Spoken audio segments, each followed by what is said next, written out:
جهنم والا په جهنم کې څلور امیدونه کوي چې یاره کیدای شي د دې امیدونه به موږ وکړو او موږ به الله رب العالمین د دې جهنم د اور نه بچ کړي، موږ به ترې خلاص کړي، موږ له به نجات راکړي. اولنۍ مطالبه به دی د الله نه کوي، ځکه چې رب دی، مالک دی، اختیار ورسره دی.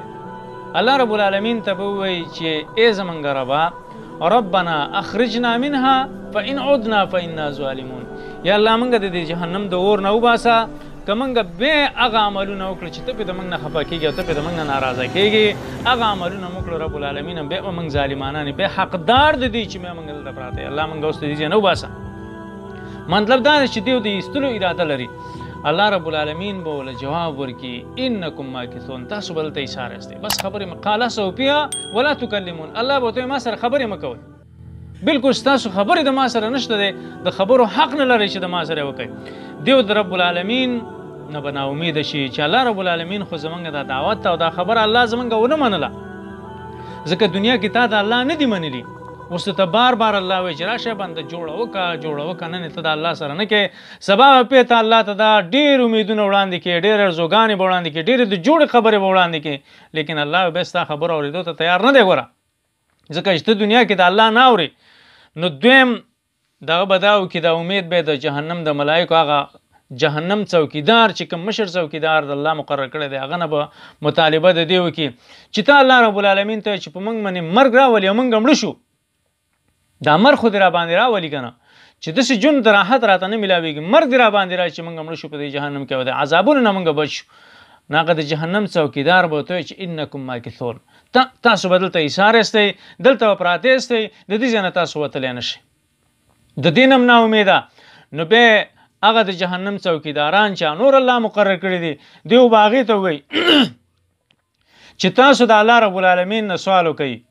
لیخفف عنا یوما من العذاب، چې د عذاب یو ورځ راته سپک کړي. یعنې که ټول عمر الله موږ له مرګ نه راولي او ټول عمر الله زموږ د عذابونو نه ختموي، نو یوه ورځ د عذاب خو د رب العالمین را باندې سپکه کړي، نو دغه الله رب العالمین به ورته جواب ورکوي. الله به ورته وایي د دې ملایکو په ژبه باندې اولم تأتیکم رسولکم بالبینات قالوا بلا، ولې تاسو له ملایک نه و درغلي؟ نو دیو به ورته وایي چې ولې نه، زما رسولان نه و درغلي؟ دیو به ورته وایي چې ولې نه، بلکل ستا رسولان راغلي وو یا الله موږ ته، لیکن موږ د هغه رسولانو خبره نه ده منلې، نو چې نه م ده منلې نو اوس دغه تباهي ته راغلو. بیا به خپله اقرار دی چې قالو بلا، او رب العالمین بلکل راغلي، ځکه د انکار ځای نه دی چې ته انکار د هغې نه وکړي. نو مطلب د دې دا دی چې قالو فدعوا وما دعاء الکافرین الا فی ضلال، دعاګانې غواړئ، ستاسو دعاګانې د کافرو چې دا خو برباد دي، معنی غیر مستجابه، ستاسو دعاګانې ګوره د الله په دربار کې قبولې نه دي چې اوس څومره دعاګانې د الله نه غواړئ. څلورم ارزو، څلورم امید هغه به د جنت والاو نه کوي، چې کله جنت والا ویني چې الله رب العالمین ورله ډېر ښایسته نعمتونه ورکړي، ډېر ښایسته خوراکونه کوي، نو دیو به ورته وایي چې ای د جنت والاو، دیو به ورته لاندې د جهنم والا آواز وکړي جنت والاو ته ان افیضوا علینا من الماء، لږ دا د جنت اوبه را باندې راتوی کوي، شربة من الماء، لږې اوبه را باندې راتوی کوي چې موږ یې وڅښو، او یا هغه طعامونه چې الله رب العالمین تاسو له درکړي دي. نو د جنت والا او به هغې به ورته داسې جواب ورکړي دي جهنمیانو ته چې ان الله حرمهما علی الکافرین، دا دواړه نعمتونه خوراک او څښاک د جنت الله په کافرو باندې حرام کړي دي. تاسو د الله نافرماني دنیا کې کړې وه، د الله نعمتونه اوس تاسو ته نه میلاویږي.